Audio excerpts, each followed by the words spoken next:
génial d'être avec vous ce matin. Et puis, lorsque nous avons commencé à louer le Seigneur ensemble, d'entendre ses voix, d'entendre la proclamation de la vérité ensemble. Imaginez sur cette région ce qui se passe dans le monde spirituel. Cette proclamation qui est puissante, parce que le peuple de Dieu est en train de louer et d'exalter et d'élever Jésus-Christ. Son nom est proclamé. Donc, soyons encouragés pendant la journée. Et pendant cette journée, si vous êtes à un moment, parce qu'on est tous à des moments différents dans notre vie, n'est-ce pas, frères et sœurs? Il y en a qui sont dans la joie, il y en a qui sont dans la dèche, il y en a qui sont dans la tristesse. On en est tous des points différents.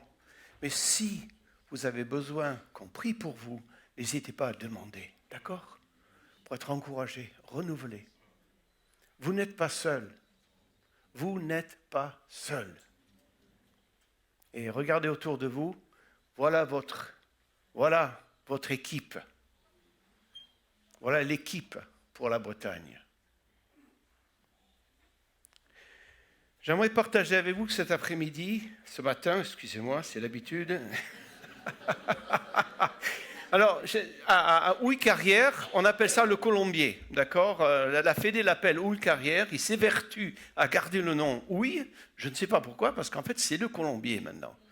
Mais au colombier, on fait le culte à 17h le dimanche après-midi, donc parfois il y a des habitudes qui s'installent.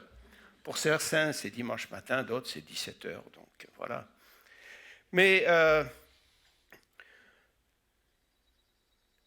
j'aimerais partager avec vous quelque chose pour nous aider en tant qu'Église à changer notre manière de voir et de faire et d'agir. Alors, il y a un mot qui nous est venu il y a des années maintenant, le mot de paradigme. Un paradigme, qu'est-ce que c'est? C'est une manière de penser qui oriente notre façon d'agir. Donc, une manière que nous avons de penser, de réfléchir, de voir les choses, qui oriente notre façon d'agir. Et ce que j'aimerais vous défier à ce matin, c'est un changement de paradigme. C'est-à-dire modifier d'une manière profonde notre manière de penser afin que cela conduise à ce que nous agissions d'une manière différente. C'est ça un changement de paradigme. Non seulement ça change notre manière de réfléchir, de penser, d'interpréter, mais ça change aussi notre manière de faire les choses. Ça change même les choses que nous allons faire en tant qu'Église. Et en fait, je ne vais pas vous apporter des nouvelles recettes. Je ne vais pas vous apporter une nouvelle sauce qui est tellement merveilleuse que cette sauce, elle va changer le monde. Nous allons retourner à la parole de Dieu et retourner à ce que Jésus nous a dit tout simplement. Mais vous savez, on se dit, on suit Jésus, non? Mais à la manière de vivre l'Église, parfois on se pose la question, est-ce qu'on suit le même Jésus? Il faut se poser la question parfois. Et nous avons besoin de revoir notre manière de faire. Et que Dieu agisse en nous pour non seulement changer notre manière de penser, mais notre manière de vivre tous les jours pour Jésus-Christ.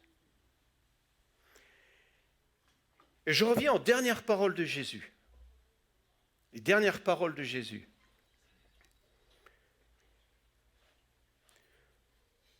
Dans Matthieu 28, versets 18 à 20,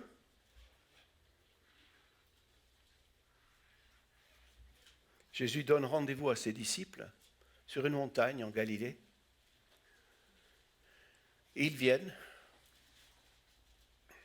ils s'approchent d'eux et leur parlent ainsi. J'ai reçu tout pouvoir dans le ciel et sur la terre. Allez donc dans le monde entier, faites des disciples. Parmi tous les peuples, baptisez-les au nom du Père, du Fils et du Saint-Esprit. Et apprenez-leur à obéir à tout ce que je vous ai prescrit. Et voici, je suis moi-même avec vous chaque jour jusqu'à la fin du monde.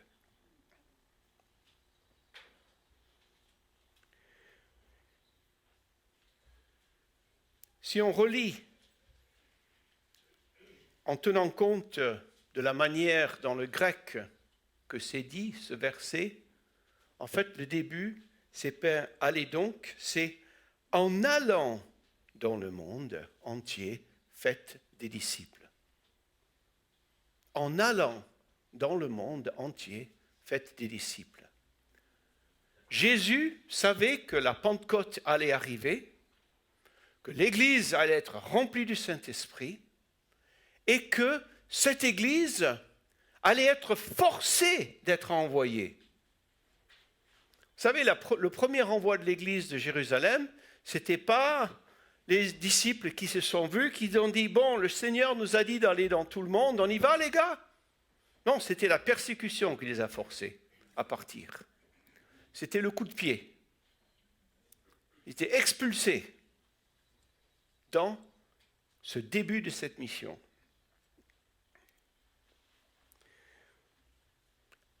Alors pourquoi est-ce que Jésus,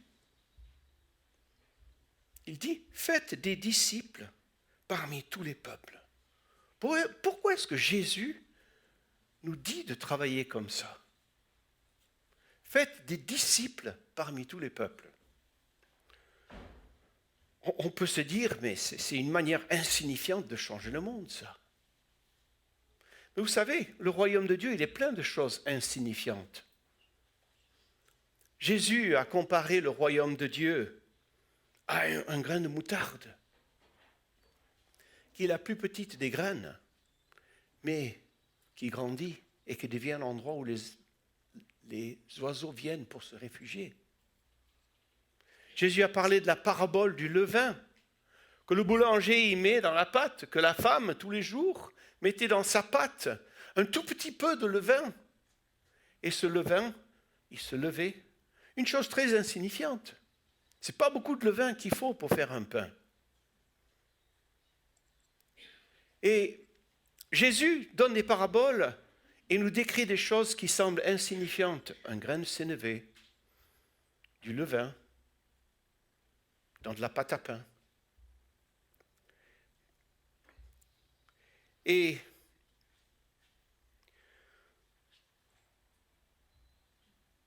ce qui est insignifiant peut-être pour nous, pour Dieu, c'est signifiant. Il ne faut pas penser que nous avons besoin de faire des choses grandioses. Être fidèle dans les petites choses. Et Dieu agira.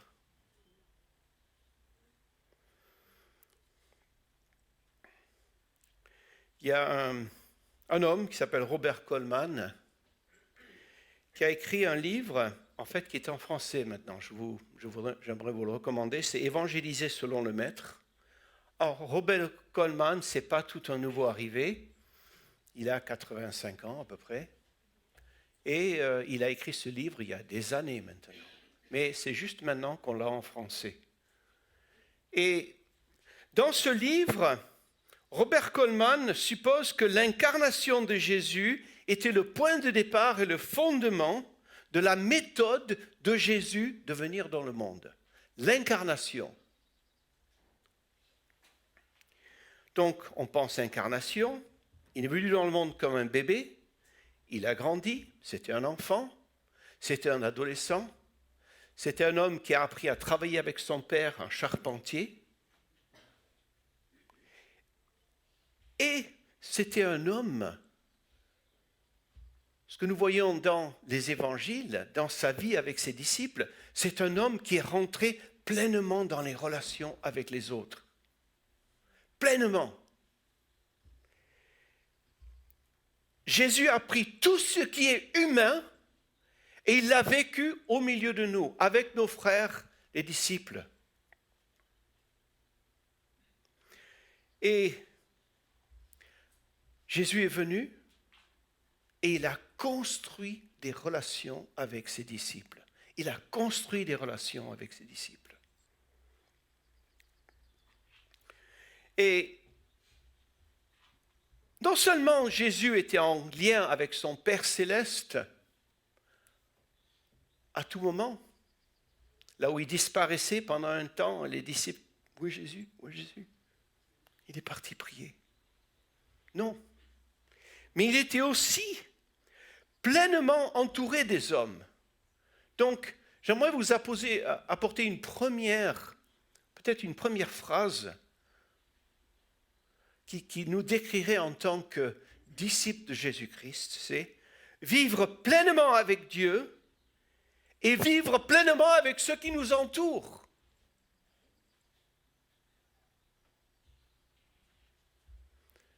C'est-à-dire ne pas nous réfugier derrière notre façade religieuse, de dire « ouais, ça va bien, c'est génial ». Non, d'être vrai, de dire quand on ne va pas. Ah, dis donc, chrétien. Un jour, nous étions chez nous avec ma femme et on avait un jeune d'Iran, il s'appelle Omid, pas encore chrétien. Et il y avait une équipe pastorale qui nous visitait de la Californie. Nous étions à Bordeaux de ce temps-là. Et nous étions en train de parler des problèmes de l'Église, des difficultés qu'il y a dans l'Église parfois. Et la femme du pasteur, elle nous regarde et dit, mais c'est vraiment chouette de pouvoir parler de ce qui ne va pas dans nos églises et de parler ensemble de cela avec quelqu'un comme ce jeune qui est un chrétien. Ma femme et moi, on l'a regardé, mais il n'est pas chrétien. Puis elle a dit, j'aurais pas dû dire ce que j'ai dit alors. Je dis, bien au contraire, dites-lui tout ce qui ne va pas avec l'Église. Il le voit bien. Si on donne cette image que tout va bien, les gens autour de nous, ils disent, avec ces gens-là, ça ira jamais, moi, parce que moi, ça ne va pas bien. Avec ce jeune Omid, on lui a montré tous les bonnes choses et les moins bonnes choses de ce qu'est la vie de tous les jours. Mais il a vu une vie vécue devant Dieu et avec lui. Et c'est ce que Jésus a fait. Mais il y a une autre chose qu'on retrouve dans ce passage où Jésus exhorte les disciples à ne pas vivre pour aujourd'hui, mais à vivre pour l'éternité. Parce qu'à la fin du verset, il dit, « Voici, je suis avec vous jusqu'à la fin du monde. » Dernière parole, « Je suis avec vous jusqu'à la fin du monde. »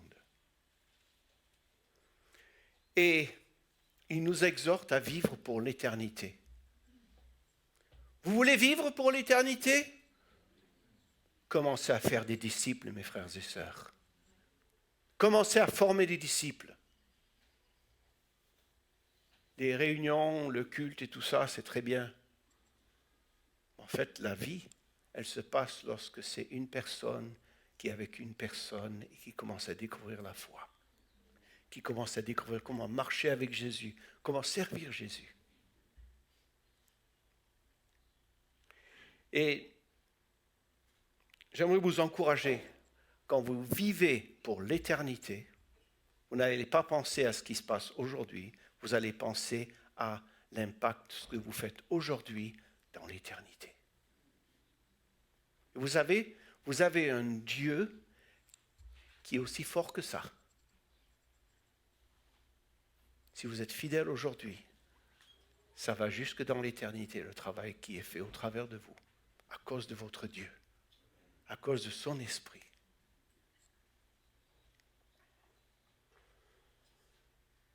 L'apôtre Paul nous dit quelque chose aussi sur son cœur pour les chrétiens, son cœur pour les disciples. Dans Galates 4, 19, il écrit, « Mes enfants, j'éprouve de nouveau les douleurs de l'accouchement pour vous, jusqu'à ce que Christ soit formé en vous. » On revient, « J'éprouve de nouveau les douleurs de l'accouchement pour vous. » Mais c'est une image des femmes, Philippe. C'est une image que les femmes connaissent. Nous, les frères, on ne connaît pas ça. Mais il se sert de la douleur de l'accouchement. J'ai eu le privilège d'être à côté du médecin quand mes 3 bébés ont été délivrés dans le monde. 2 par césarienne, 1 par voie naturelle. Donc j'étais là à côté du médecin. J'ai vu tout. Et après avoir vu la naissance de notre premier, j'ai dit, mais les femmes, c'est quelque chose d'extraordinaire quand même. C'est extraordinaire quand même. Je n'avais pas imaginé que donner naissance, c'était ça. Et Paul se sert de cette image, de cette douleur de l'accouchement, qu'il décrit comme sa douleur, son désir pour les chrétiens de Galatie. Quoi ? Jusqu'à ce que Christ soit formé en eux. Il met la puissance de cette image, de cette métaphore de l'accouchement pour parler de la puissance de sa manière de voir Christ formé en eux. Et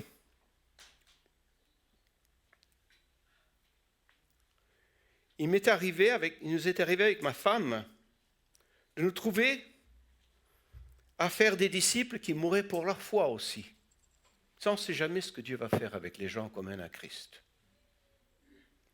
Mais il y a un jeune qui s'appelle Aref, et on l'a rencontré à Herat, en Afghanistan, et c'était notre premier ami à venir à Christ.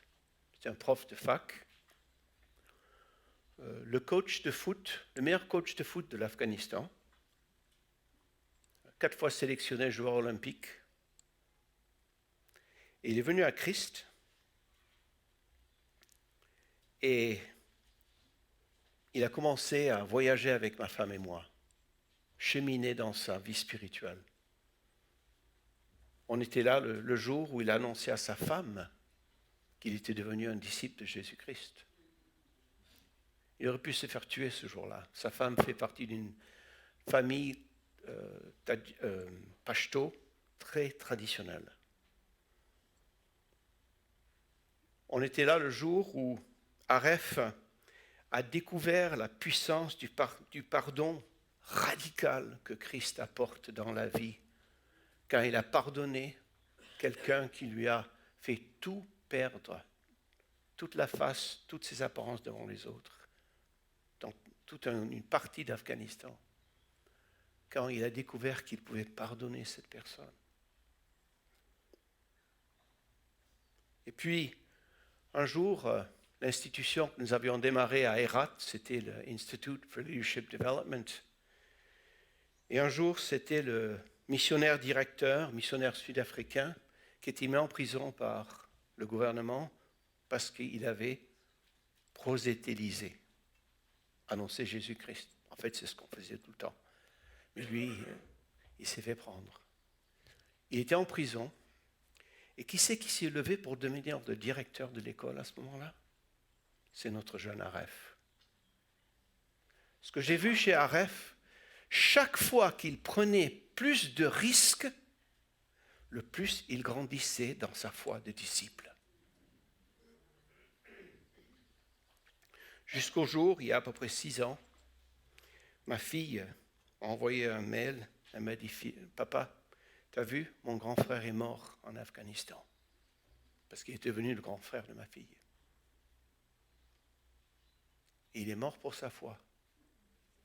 On ne sait jamais ce que Dieu va faire avec les disciples, mais on les forme, on les prépare, on les aime. La formation des disciples est le processus par lequel un chrétien fidèle, ayant une vie digne d'être imité, s'engage pour une période prolongée auprès de quelques individus ou d'un individu qui ont été gagnés au Christ dans le but d'aider et de guider leur croissance jusqu'à la maturité spirituelle et de les équiper qu'ils soient capables à leur tour de former des disciples. C'est ce que Dieu appelle toute l'Église à vivre. Vous allez dire, mais c'est pour les pasteurs, c'est pour les responsables. Non, pas du tout. C'est pour toute l'Église, chaque membre. Quand Jésus a parlé, il n'a pas parlé que aux disciples. En fait, il a parlé aux disciples, que les disciples allaient faire. Et nous sommes le fruit, 2000 ans plus tard, de ce que ces disciples ont été fidèles.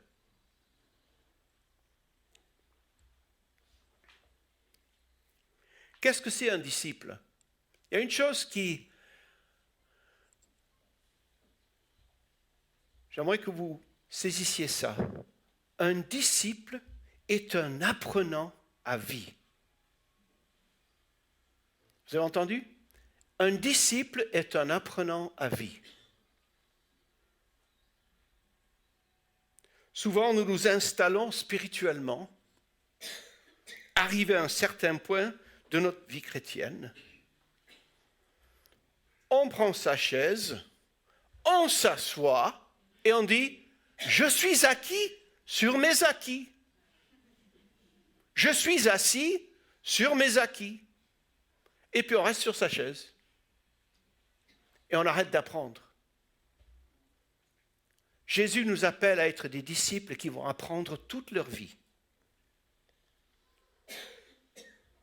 Et Jésus nous invite à vivre comme quelqu'un qui est en train d'apprendre tout le temps. J'ai un privilège d'avoir un père qui est pour moi un exemple. Mon père a 91 ans, presque 92. Je serai là-bas pour son anniversaire aux US. Mes parents ont fait 50 ans en France. Ils ont implanté plusieurs églises en France. Ma mère est arrivée juste après la Seconde Guerre mondiale pour démarrer Jeunesse pour Christ à Paris. Avec une équipe. Donc vous voyez un petit peu, ce sont des débardeurs ces gens-là. Ils n'ont eu pas peur de venir. Mon père était soldat. Il était engagé dans l'armée américaine. Il s'est retrouvé à Fontainebleau. Il a rencontré cette jeune femme musicienne. Lui était musicien aussi. Et tout d'un coup, ils ont décidé de se marier. Fiancés à Paris. Ils sont revenus aux US pour se marier. Ils sont revenus en France 4 ans plus tard. Ils ont fait 50 ans ici. Et qu'est-ce que mon père m'apprend?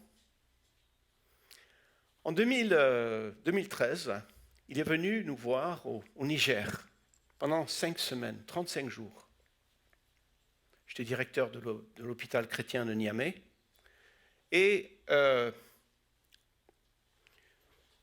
ça faisait un moment que je n'avais pas passé autant de temps avec mon père. Et ça m'a rappelé ce que mon père est. Il lit 5 livres par semaine. Il lit de tout. Il lit des romans, il lit de la politique, il lit de l'histoire, il lit de la théologie. C'est quelqu'un qui est toujours en train de lire. Et s'il n'est pas en train de lire, il est en train d'étudier sa Bible. À 90 ans, il était embauché par une église comme pasteur. Oui, il y a un jeune pasteur qui a dit « ce gars-là, moi j'ai envie de l'avoir à côté de moi pour m'aider à prendre des décisions, pour m'aider à réfléchir sur ce que je dois faire. Et donc il se retrouvait là. Il enseigne tous les dimanches. Il fait des séries. Par exemple, là, il est en pleine série, Les rois d'Israël. Et il passe des heures à étudier chaque semaine. Il n'a pas arrêté d'apprendre. Et puis, il se connecte avec les gens. Quand il rencontre quelqu'un, il a une blague, il a un sourire, il parle de Jésus. Il n'a pas arrêté d'apprendre.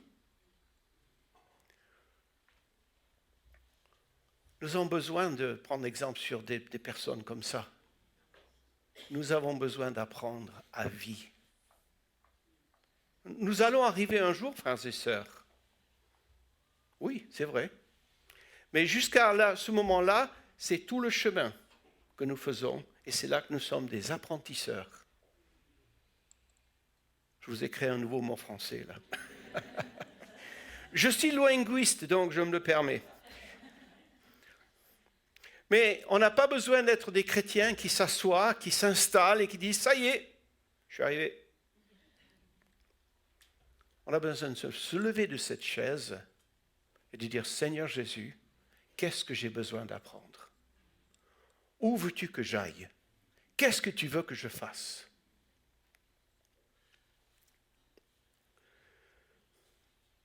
J'ai eu le privilège de rencontrer des chrétiens qui sont prêts à quitter là où ils habitent.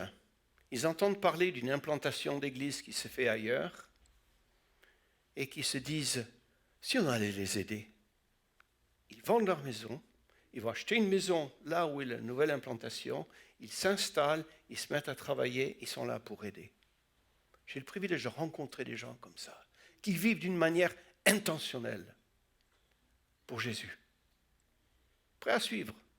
Et ce n'est pas des pasteurs, ça, c'est des gens comme nous, normaux, professionnels. Un disciple, c'est quelqu'un qui va suivre. C'est quelqu'un qui n'est pas passif. C'est quelqu'un qui n'est pas installé.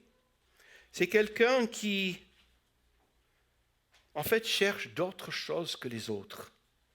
Il poursuit la volonté de Dieu pour sa vie, quoi que ça lui coûte.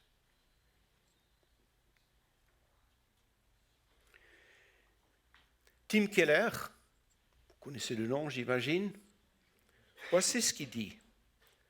Cherchez ceux qui sont enseignables. Discernez non seulement qui a besoin d'aide, mais qui sait qu'ils ont besoin d'aide et sont disposés à le recevoir. En général, vous voulez utiliser le temps avec des personnes qui sont aptes à être enseignées. Cherchez des personnes qui, comme le fils sage des Proverbes, accueillent les conseils et les instructions.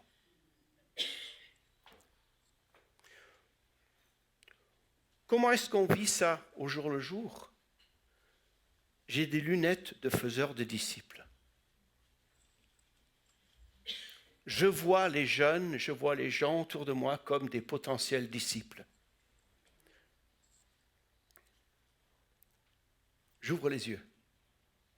Je dis, qui est-ce qu'il y a là, parmi ces jeunes adultes qu'on a là? Qui est-ce qu'il y a que j'ai besoin d'investir avec? Qui est prêt à écouter? Et ensuite, on y va. Un jour, je prends rendez-vous avec un jeune professionnel de notre église à Le Colombier. Et je lui demande, qu'est-ce qui t'empêche de servir Dieu pleinement? Qu'est-ce qui t'empêche de te lancer à 100% et à devenir tout ce que Jésus a prévu pour toi? Il m'a dit, je me bats avec un problème qui s'appelle la porno sur Internet. Je lui ai dit, écoute, c'est pas grave. T'es prêt à changer?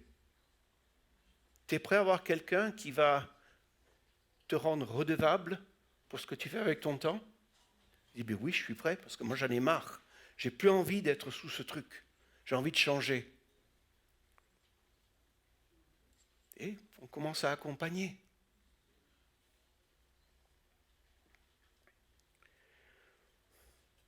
Je me souviens d'un jeune homme qui était en Géorgie.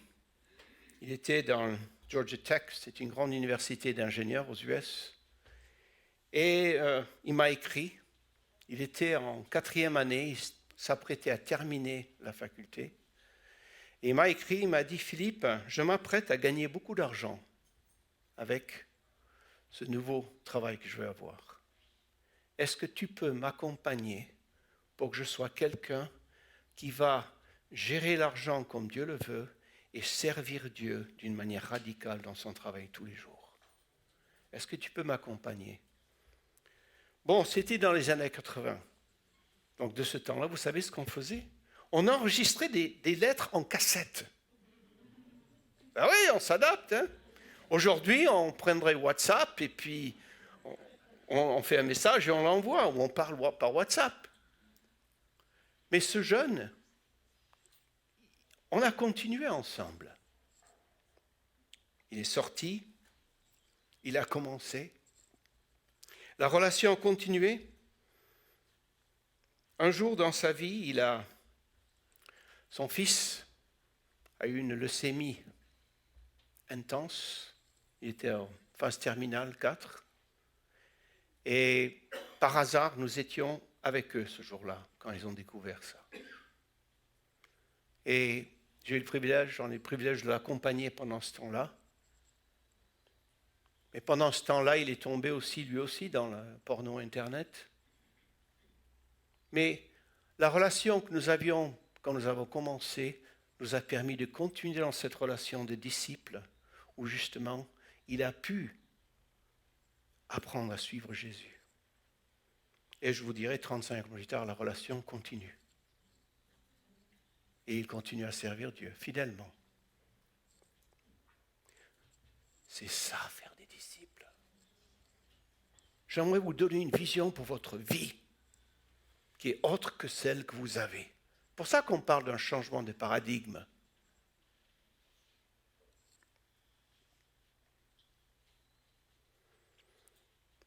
Parfois, faire un disciple, ça commence par rencontrer un non-chrétien. J'étais à Biscarrosse, en train de prendre le courrier pour l'église, et je rencontre la conseillère conjugale de la ville de Biscarrosse. Et on commence à parler, puis elle me dit, vous êtes le pasteur? Ouais. Je suis conseillère conjugale. Puis elle me dit, mais on m'a dit que vous faites du counseling, du conseil. Vous accompagnez les gens. Ben oui. Elle me dit, quelle est votre technique? Alors, j'ai décrit les dons du Saint-Esprit à quelqu'un qui n'est pas chrétien. Vous voyez un peu ce que ça donne? Mais cette femme était intriguée par ça. Puis elle m'a dit, vous savez, j'ai besoin de quelqu'un que moi je peux voir toutes les 2 semaines, parce que j'ai des trucs que je trimballe de mon enfance. Est-ce que je peux vous voir toutes les 2 semaines? Donc on a commencé. Elle a commencé à venir au bureau. Et on a passé du temps. Commencé à parler de son enfance. Mais, chemin faisant, elle est venue à Jésus-Christ. Elle a découvert Jésus. Après ça, elle a été guérie. Puis un jour, elle vient au rendez-vous, elle me dit, Philippe, je réfléchis à quelque chose depuis un moment. Elle m'a dit, tu sais, notre relation, elle a changé. Je dis, comment? Elle a dit, mais je suis venu comme quelqu'un qui avait des gros besoins et que j'ai découvert ma guérison, j'ai découvert Jésus-Christ. Et maintenant, la nouvelle partie de notre relation, c'est que je te demande, est-ce que tu peux m'enseigner à faire ce que tu as fait avec moi, avec les autres? Personne ne lui avait dit ce que c'est un disciple à cette femme. Mais elle a compris. En fait, elle voulait apprendre à servir les autres. Alors, chose étonnante, elle est décédée il y a à peu près 4 ans, à Biscarrosse. Elle a continué toute sa vie à faire ça à Biscarrosse. Elle était fidèle avec Jésus. Ouais. Mais ce qui m'a frappé, c'est que je n'ai pas eu besoin de lui dire « il faut que tu sois disciple ». Elle a compris ce que c'est un disciple. C'est quelqu'un qui apprend quelque chose qu'il a appris, il apprend de l'autre pour qu'il puisse le transmettre à d'autres. C'est ce que Jésus nous a dit de faire. Un autre exemple de notre vie, c'est en 1995, nous sommes allés au Burkina Faso et on était invités par un groupe de 40 jeunes burkinabés, hommes et femmes, des jeunes professionnels, des avocats, des médecins, des professeurs, des techniciens, des personnes qui voulaient qu'on les forme pour servir Jésus, mais qui ne pouvaient pas partir pendant 2-3 ans à l'école biblique.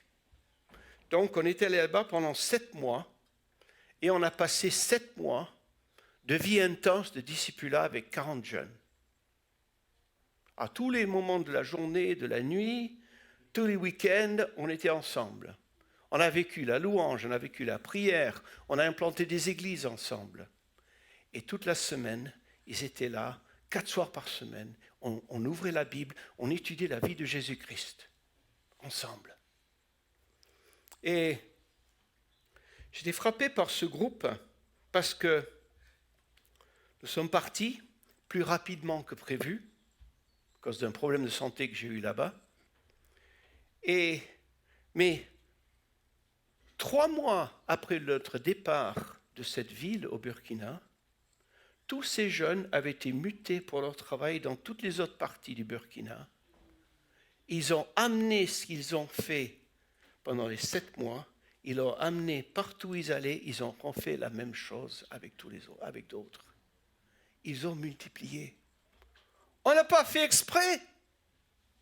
On a simplement dit, Seigneur a dit, fais ça, on le fait, et puis Dieu le fait.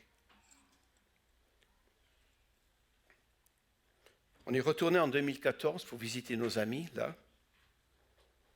Quand nous étions à Niamey, au Niger, on est allé en 4x4, passé par la frontière et tout ça. Et j'étais béni de voir quelques-uns de nos jeunes. Il y en avait un qui était responsable pour 250 églises. Un autre qui avait implanté 55 églises en milieu musulman. Un autre était dans le ministère de la Justice du gouvernement. Il apportait l'intégrité, la vérité dans la justice. Et d'autres partout qui servaient le Seigneur dans le pays. Lorsque vous faites des disciples, vous construisez pour l'éternité, vous ne savez jamais jusqu'où Dieu mènera les disciples. Vous ne savez jamais jusqu'où Dieu va les mener. Et vous ne savez jamais ce que Dieu va faire au travers d'eux aussi. Ce qu'il a fait au travers de vous, il va le faire en eux avec d'autres.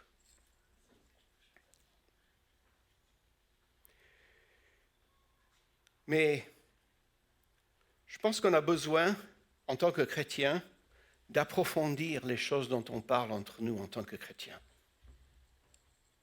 Aux US, on parle football américain, vous savez. Je suis américain, donc je donne l'exemple, comme ça je peux critiquer l'Amérique. Ben oui, les chrétiens là-bas, ils parlent de football américain. Bon, ici, on parle de foot. Hein.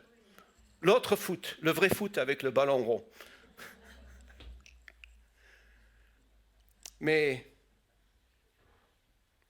et si on avait des conversations spirituelles avec nos frères et sœurs? Si au lieu de parler foot, parler politique, parler des choses qui ne sont peut-être pas aussi importantes, et si on avait des discussions spirituelles, comment tu vas avec Jésus, toi? Qu'est-ce que tu es en train de lire là? Dans la Bible, tu es en train de lire quoi? Et le nouveau livre que tu es en train de lire pour ton édification, c'est quoi? Parle-moi un peu. Et puis l'autre, il sort son livre et dit, voilà ce que je suis en train de lire. Je viens de découvrir ça. Ça, c'est des relations spirituelles. Et on a besoin de parler de ces choses-là dans nos églises. On parle de tout le reste. Et puis on se plaint d'église aussi. Hein. On se plaint de ce qui ne va pas. Mais changeons notre langage. Commençons à parler de ce que Dieu est en train de faire dans notre vie. Parce que vous savez ce qui se passe? Quand je commence à parler de ce que Dieu est en train de faire dans ma vie, ça invite l'autre, je lui donne la parole et il va commencer à dire ce qu'il est en train de faire dans sa vie. Moi, je suis encouragé par lui, lui il est encouragé par moi et on s'encourage mutuellement. Imaginez l'Église comme ça.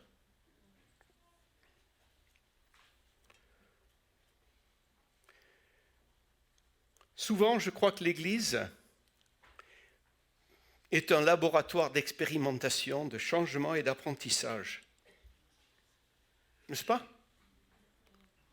Allez au culte le dimanche, regardez les gens autour de vous et dites, nous sommes un laboratoire d'expérimentation pour apprendre comment on va suivre Jésus ensemble. Un laboratoire, ça veut dire qu'on n'a pas tout compris. Ça veut dire qu'on est en train d'apprendre. Et qu'on va expérimenter, on va essayer des choses. Peut-être, on va faire des choses qui n'ont jamais été faites avant. Être un modèle. Être un modèle. Ça, c'est une chose que nous, frères et sœurs, nous avons besoin d'être pour les frères et sœurs qui sont autour de nous.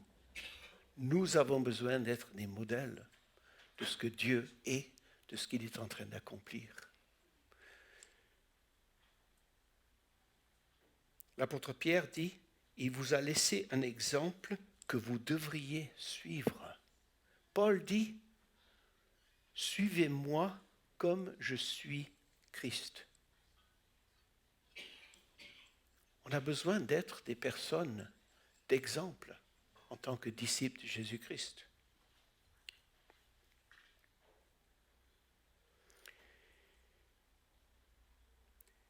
Alors, comment est-ce qu'on passe du temps avec les autres? On a besoin d'être intentionnel dans nos relations avec les autres. Choisir des personnes dans lesquelles nous allons investir. On pose la question, mais comment tu commences? On prie. On prie. Seigneur, montre-moi qui est prêt.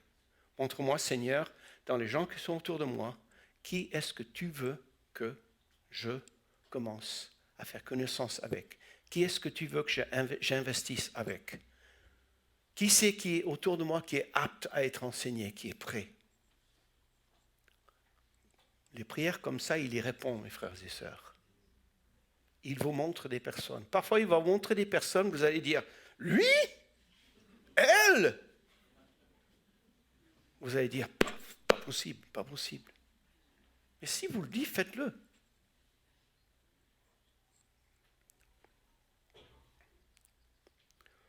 Faire des disciples, c'est vivre la vie spirituelle dans un cadre d'apprentissage, comme l'apprentissage au travail. Vous savez, comme on fait venir un jeune avec un plombier, un maçon, et il est apprenti. Il apprend. Ou alors, comme avec un entraîneur de sport. Ou alors, comme avec un coach personnel. Mais quelqu'un qui est là à côté de vous, qui vous accompagne, que vous apprenez avec.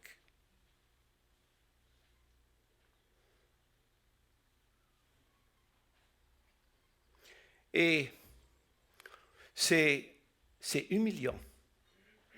Ça nous remplit d'humilité et de crainte de penser que quand on forme des disciples, Dieu les invite à nous imiter. Ça fait peur, ça. N'est-ce pas? Moi, ça me fait peur. Parce que je n'ai pas envie d'être irresponsable.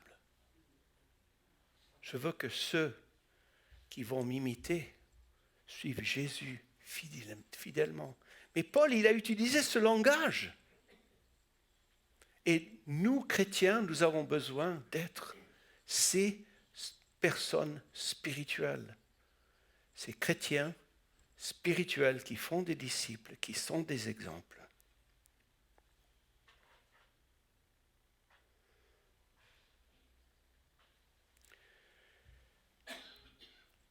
Nous avons eu le privilège avec ma femme de faire partie d'une église, c'est l'église qui nous a envoyés en mission en 1983. Et c'était une église où il y avait une vie communautaire très riche. On vivait l'évangile dans les maisons, on vivait des délivrances, on vivait des guérisons, on vivait l'œuvre de Dieu en train de changer le monde autour de nous. On a vécu un réveil parmi les musiciens professionnels de la ville où nous étions.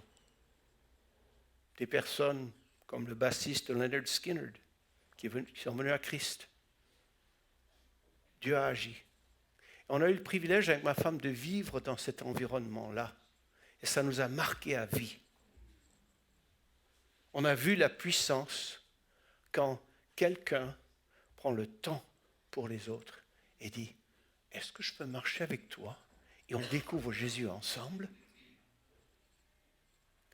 Alors il y a une chose que j'ai découvert, c'est ça ne marche jamais quand je regarde l'autre de comme ça.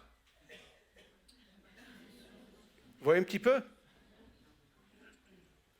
Moi, je suis le grand spirituel.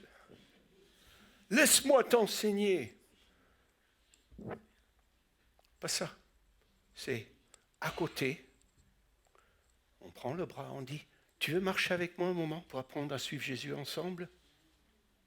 Ouais, je veux. Et ensuite, vous prenez le temps, vous marchez avec eux, vous les aidez à découvrir comment suivre Jésus comme vous suivez Jésus.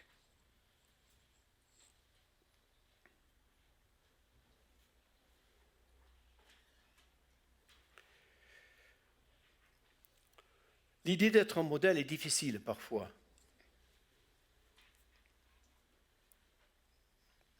Ma femme et moi, nous avons eu le privilège dans les années 80 d'enseigner dans une des écoles bibliques qui était en France, elle n'existe plus actuellement, c'était le centre de formation missionnaire Béthanie. Et nous étions tous les deux enseignants. Et avec ma femme et une autre équipière, on amenait ces jeunes toutes les 6 semaines pour 10 jours d'évangélisation en France et à l'étranger. Donc on passait beaucoup de temps dans la Bible et on passait du temps dans les rues, du faire du mime, du théâtre, de la musique, et pour aider à implanter des églises en Pologne, en Espagne et en France aussi. Et nous mangions ensemble avec tous les étudiants tous les jours de la semaine. Toutes nos familles étaient là, tous les enseignants étaient là, avec leurs familles, leurs enfants. Et il y avait tous les étudiants avec nous, on mangeait ensemble. Donc on a fait la vie ensemble. Nous étions proches les uns des autres. Et on ne sait jamais ce qui va marquer les gens, frères et sœurs, de notre vie. On ne sait jamais. Mais des années plus tard, j'ai rencontré des étudiants qui ont fait partie de ces formations. Ils ont passé 3 ans avec nous. J'ai rencontré ces jeunes et pendant que nous étions profs, on a perdu notre 3e enfant, un garçon. On l'a enterré juste à côté de l'école biblique. Et au milieu des étudiants, au milieu de la vie d'apprentissage de ces étudiants, ma femme et moi, on était en train d'organiser l'enterrement de notre enfant, en train de penser à faire un culte pour les funérailles, tout. Et on était en deuil. Et des années plus tard, ces jeunes nous ont dit, mais vous nous avez appris comment faire avec la mort. On vous a regardé faire et on se souvient de ce qu'on a vu. C'est seulement par la grâce de Dieu, ça, frères et sœurs. On n'est pas des gens spirituels, ma femme et moi. Nous sommes des serviteurs, c'est tout. Mais Dieu nous a permis d'être ces exemples-là pour eux, pour qu'eux puissent savoir comment faire plus tard.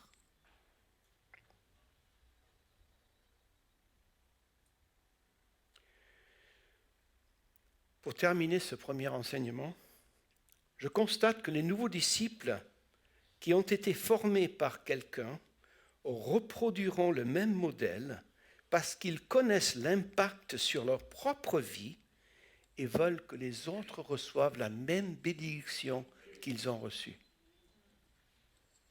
Quand vous formez quelqu'un comme disciple, cette personne sera beaucoup plus apte à se dire « Moi j'ai été béni par ça, ça m'a formé, ça m'a aidé, je vais le faire avec quelqu'un d'autre. » Vous savez que c'est le but, c'est ce que Jésus nous a dit au début. Faites des disciples parmi toutes les nations, une personne à la fois, une à une.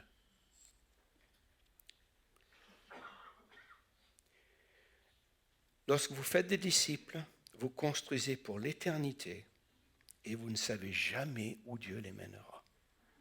Ça, c'est l'autre chose qui est extraordinaire.